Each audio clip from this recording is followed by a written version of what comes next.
Alright. Alright, so to be able to finish these bearing carriers, we need to be able to mount these oil seals on this side. Now you can see the distance between the bearing carrier and where the oil seal needs to go, so therefore we need to weld something on here to extend and be able to mount the oil seal onto here. Now I have this chunk of aluminum that's perfect size to work for both of these. I just need to cut it in half. I'm going to bore a huge hole down the middle of it. Therefore I can weld it in place right here on the bearing carriers. I'll machine it to where the oil seals fit on here perfectly.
Yeah, not the prettiest welds ever. Also, no matter how much I cleaned this, it seems to be really dirty material.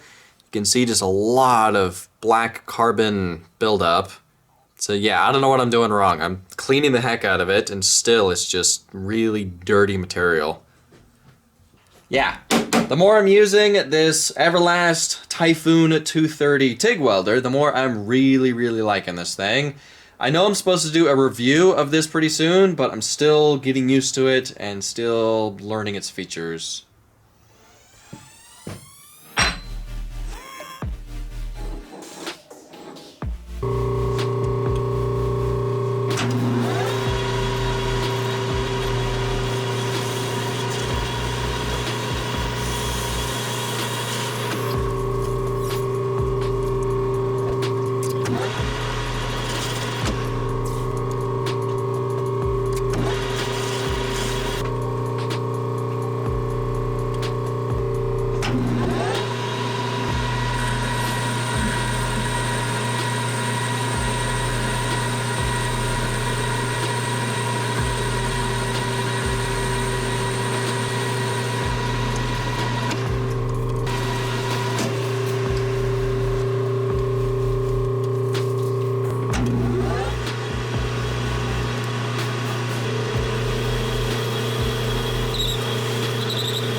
Alright, so the bearing carriers are finally finished. Now I'm noticing, once these were done, that there's these little metal discs on these half-shaft flange, whatever these are called, that almost look like they're supposed to be really close to the bearing carriers to try and help keep dirt out.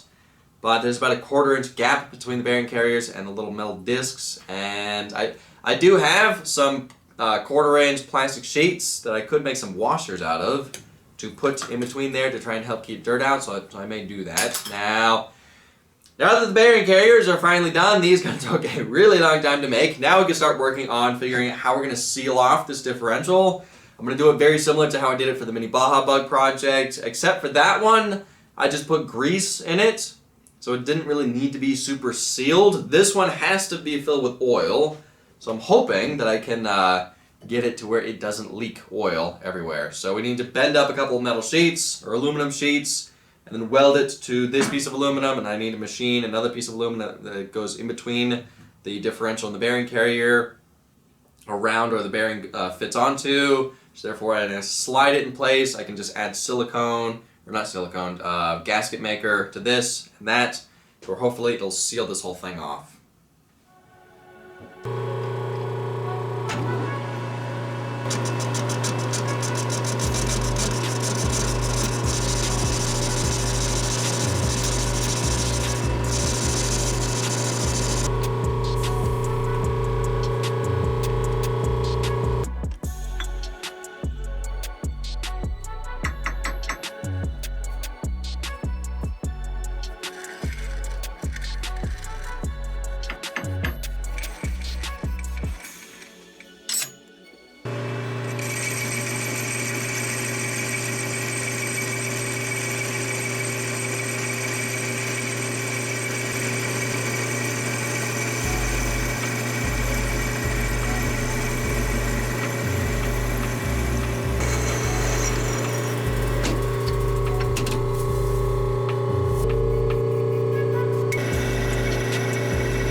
Yeah, trying to weld 7/8 to 1/8 of an inch is a little bit of a challenge.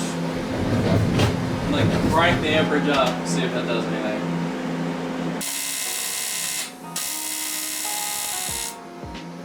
Oh, I messed that one up. I'll come back when it's done, alright? Don't bother filming this.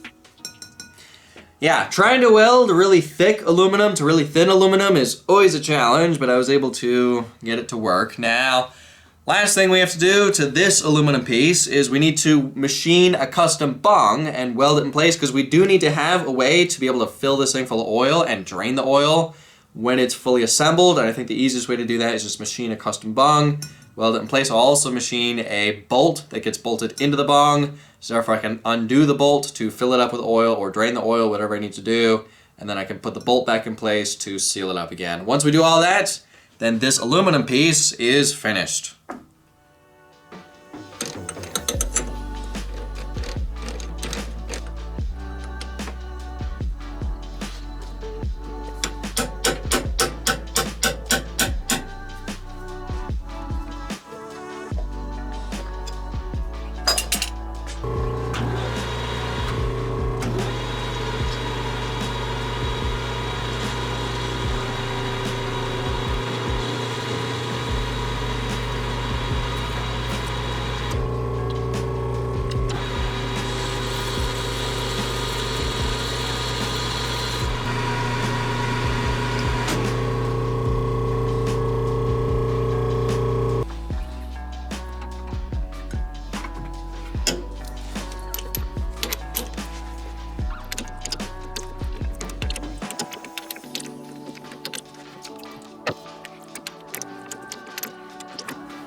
Now, I know some of you guys are wondering why in the world am I using a die on a lathe instead of actually using the lathe to cut threads. Now, with this lathe, I'm actually missing some of the change gears to be able to cut different size threads, and I've always told myself that eventually one of these days I'm going to figure out which ones I'm missing, so therefore I can buy them to be able to actually cut threads on this, but I just never got around to it. And I've kind of just been always using taps and dies, and for now it's worked, but eventually I will figure out which change gears I'm missing, so therefore I can actually cut threads on this lathe.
Alright, made this thing nice and fancy. Now I'm trying to figure out where to put this thing. I don't really think it matters. I thought about welding it right in the middle, but actually the closer it is to this, the harder it is going to be to weld this corner right here. So I think I'm just going to put it right about there.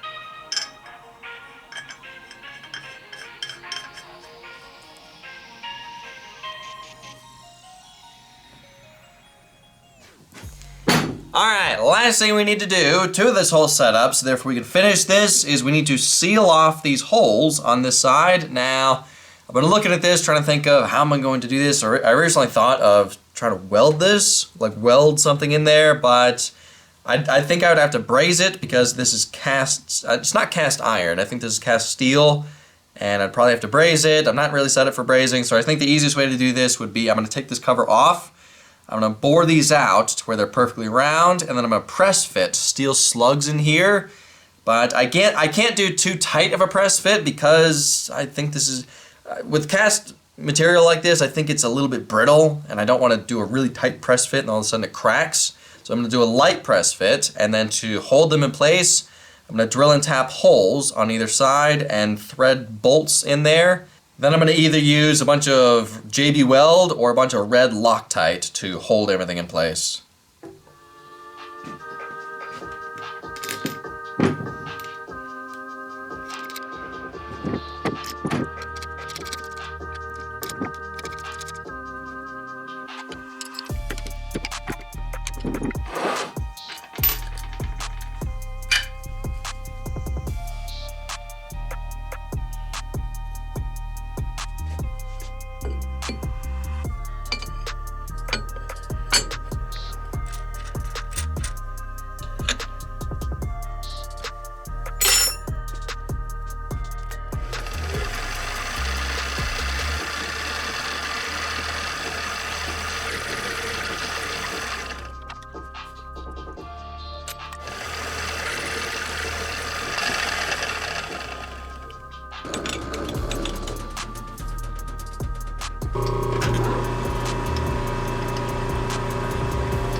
Whoops.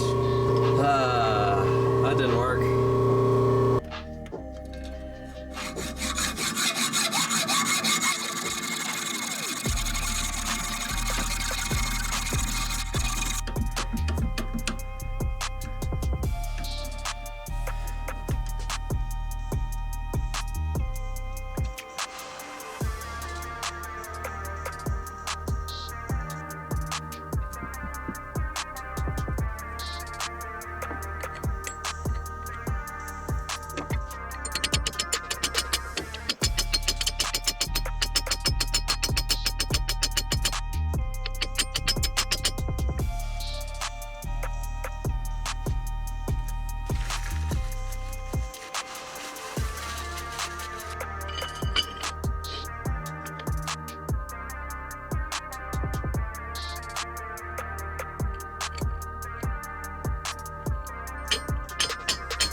Now, the Loctite may be enough to hold these in place, but I have an idea on how to make it to where these will never fall out.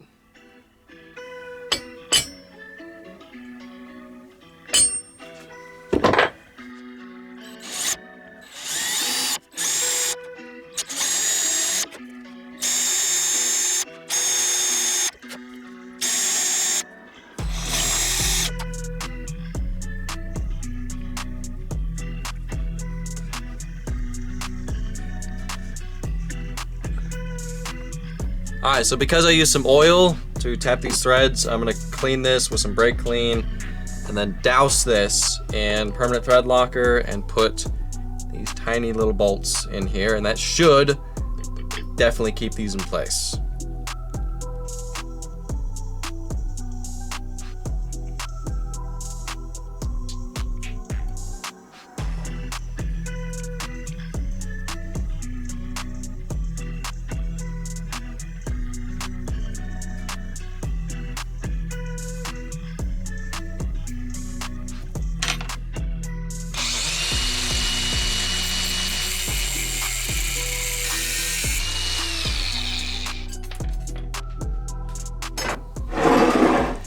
Now, before I reassemble this, I probably should clean this thing because we did have to machine it, and I do see some metal shavings down there. So let me take this apart and clean it.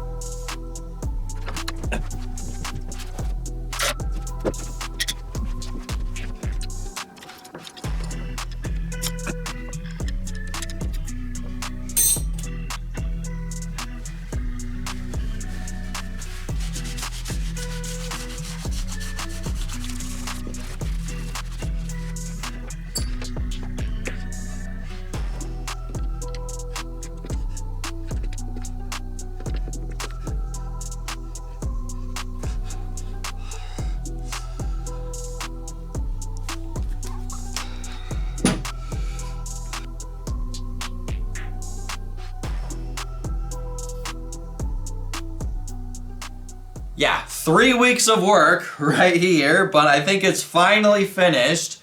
So now we can start working on reassembling it for the final time.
Yeah, am I the only one that kind of thinks that this thing looks like a birthday cake?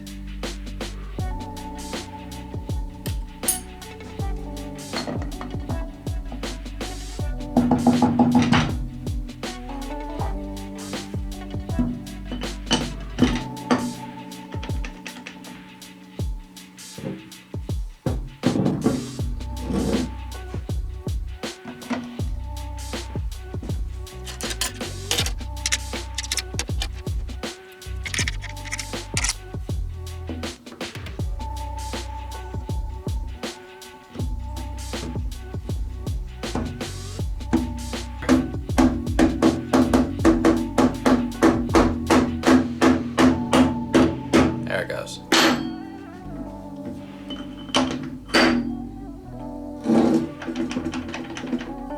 Now I know these stub axles, whatever they're called, I know they're supposed to have a C-clip right here to hold them in place, but these actually didn't come with them, so I need to order them, and once I assemble this for the final time, then I'll put the C-clip in there.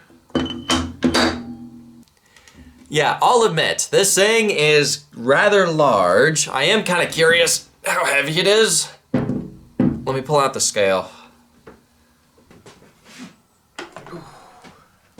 Oh, well, it's definitely not the lightest thing I've ever made. It is 51 pounds. So, yeah, definitely a bit. I mean, but you gotta think, most of that weight has to be the differential itself, because what did I add? I added a bunch of aluminum. So, and you have to think, how heavy would a normal differential be with a cast iron housing, with those giant gears on the inside, and I removed all that, so now I'm kind of curious how much a RX-7 differential, how much does that weigh?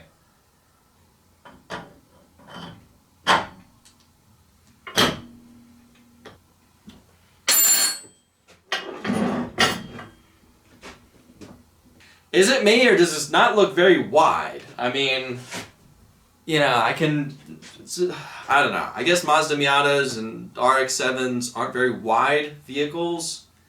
And that says, like, I guess cross karts aren't either, so I guess maybe it's good that it's not super wide.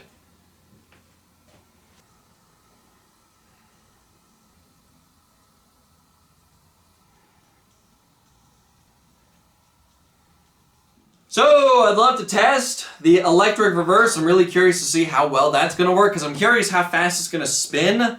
Obviously, we don't want the electric reverse being too fast. That's why I chose such a large flywheel. And I tried to look up to see how many RPMs the starter motor spins, but of course it doesn't say that. Yeah, we're going to have to test it once it's installed in the frame, because to be able to test it now, we'd have to build a jig to mount this thing to and mount the starter motor onto it. So that's a little bit too much work just to test it, so we'll test it once it's installed in the frame. Now, something I've been thinking about is these kind of differentials. I'm pretty sure they build up a little bit of heat, especially if we're going around a corner really fast for long periods of time. There's a lot of friction in here with the way the plates are, you know, set up and everything. So there's probably going to be a little bit of friction in here. Friction builds heat. Heat builds pressure. And pressure needs to be vented. And right now there's no way to vent this thing. I've been really trying to figure out how could I vent this? And it's like, well, it can't because it's spinning. I can't just drill a hole in it and expect the oil not to go flying everywhere. But then I thought of the bearing carriers aren't spinning. And the way the stub axle fits through the bearing carriers and the seal is right on the end, if I just drill a hole down here on this side of the seal, it actually goes into the chamber with the differential, so I can vent this whole differential through the bearing carriers, which will work perfect.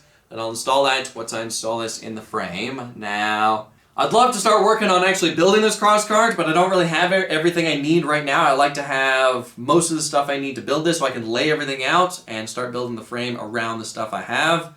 Like the tires, the seats, I need the rims, I need the hubs, and so these are Mazda RX-7 CV axles, and I tried to find on eBay Mazda RX-7 rear hubs, and I could not find them brand new. Finding automotive parts brand new on eBay for some reason is super cheap, and it's actually way cheaper buying them brand new than buying them. Explain how this makes sense. So buying brand new automotive parts on eBay is way cheaper than buying used automotive parts. So I tried to find Mazda RX-7 rear hubs. I couldn't find them brand new. I found them used for $300. And then I looked up Mazda CX-9 rear hubs, and for two of them is $80. So it has the same spline count, and it's Mazda parts, so I bought them. Hopefully they'll fit on here. And if they don't, I may just have to settle with the $300 used ones that look in not great shape, I'll admit. But, so I don't know, maybe it's knockoff cheaper parts, but they work well enough for what I'm doing. But anyway, I don't have everything I need just yet to start working on building this thing, so I'm going to put this thing to the side and I'll continue working on the mini lift and muscle car. And then once I get everything I need to start building this thing, hopefully in the next couple of weeks, then I will start working on building this cross kart. But actually, I still need to figure out how I'm making this thing street legal. That's right now the biggest question. How am I building the frame? I don't want to build the frame in one way and then realize later on, like, oh, if I did it this way, I could have made it street legal way easier or way cheaper. So I first want to figure out the easiest and cheapest way to make something street legal, so if I can build the frame and make sure that I can make this street legal. But anyway, I guess that's it for this video. Thank y'all for watching. I'll see ya in the next video.